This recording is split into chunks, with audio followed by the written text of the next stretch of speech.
Abandoned, freezing, starving. A boy with no magic, no family, left to die in the heart of the Deadwood wilderness. But as his vision fades, as the monsters close in, a voice speaks to him from beneath the earth. You are my chosen vessel. And in that moment, the weakest boy in the village awakens a power older than the world itself. Our story begins with Leo, a 14-year-old boy born without magic, an unforgivable sin in the Empire of Velma. You see, every child in the Empire develops a mana spark by age 10. It's just how things are. But Leo never did. The villagers believed he was cursed, a burden, a future mouth they simply didn't want to feed. So, on the coldest night of winter, the village chief made a declaration. Take the boy into the forest. If the wilderness accepts him, he may live. They called it a rite of survival, a test of his worth. But everyone, including Leo, knew what it really was: abandonment. Leo was dragged deep into the Deadwood, a treacherous forest where even trained soldiers went missing, and he was left there with nothing. No food, no weapon, no hope. Hours blur into days. The gnawing hunger sharpens into a piercing pain. His legs tremble with every step, barely able to hold his weight. Then, the snow begins to fall, harder and harder. The temperature plummets, and the cold sinks its teeth into his bones. For the first time since he was left there, Leo speaks to the empty, frozen woods, his voice a broken whisper. Why was I even born? And that's when the growls start. Low, guttural, and hungry. Eyes ignite in the darkness. 6 of them, glowing with malice. 3 massive dire wolves circle him, their powerful bodies closing in. Leo grips a fallen branch like a sword, his entire body shaking uncontrollably. The lead wolf lunges, a blur of fur and fangs aimed right for his throat.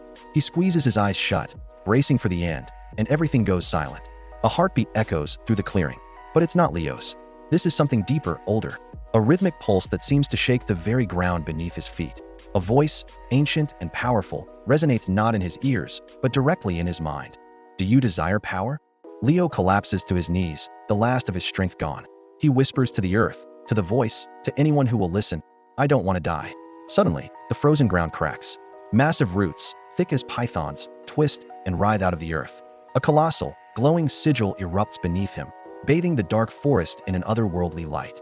The wolves, moments ago ready to pounce, freeze in their tracks. A primal fear takes hold, and they turn and flee in absolute terror.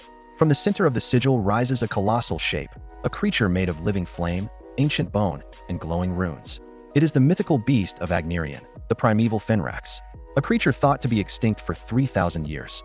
A beast whose roar was said to split mountains. The Fenrax speaks, its voice like grinding stone and roaring fire. You possess no magic of your own, but your soul is boundless. Become my vessel.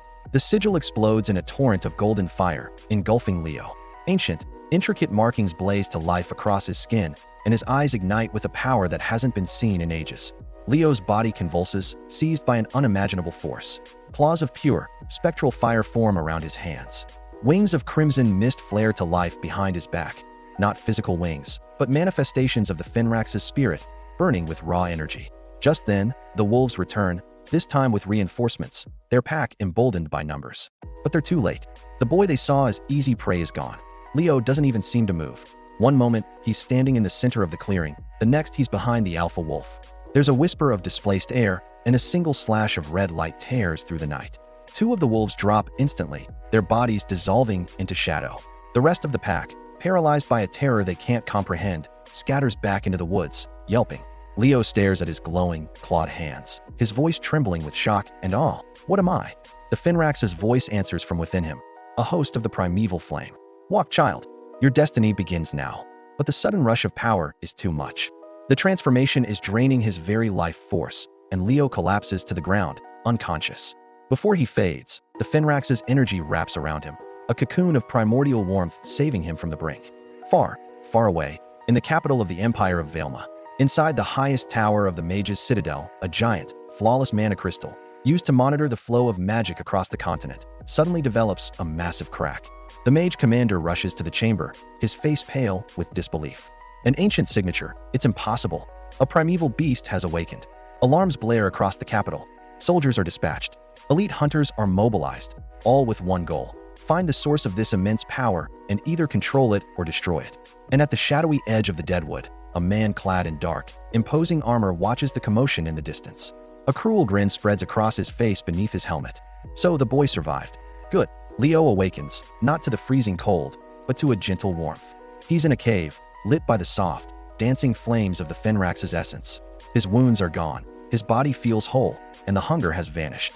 He looks into the heart of the ethereal fire and asks, Why? Why choose me? I have no magic. I'm nobody. The Fenrax's voice fills the cave, patient and wise. Magic is a tool, wielded by the limited. But a soul like yours can reshape fate itself. With every heartbeat, Leo feels stronger, faster, completely reborn. He can feel the ancient power flowing through his veins, a part of him now. But the Fenrax's final words send a chill down his spine, colder than any winter night. The empire that abandoned you is now hunting you. They fear what you have become.